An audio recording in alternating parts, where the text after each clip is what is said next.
আসসালামু আলাইকুম রহমতুল্লাহ।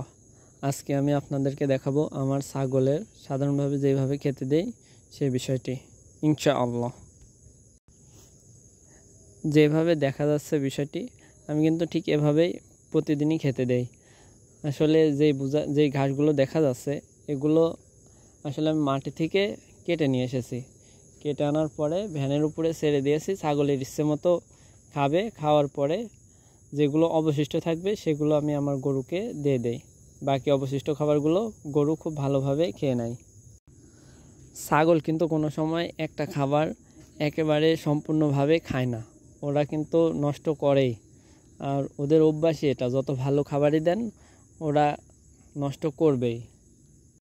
সাধারণভাবে গাছের পাতাপুতি যখন খাওয়ায় তখন ঝুলিয়ে দেই, আর ঘাস হলে এভাবে ভ্যানের উপরে ছেড়ে দেই। কখনো কখনো গাবলায় মাটিতে দেই, আবার কখনো কখনো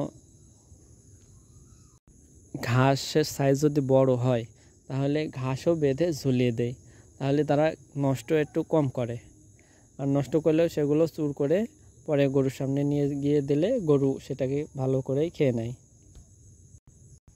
আপনাদেরকে একটা কথা জানিয়ে রাখি, ছাগল গরু এরা হলো তৃণভোজী প্রাণী।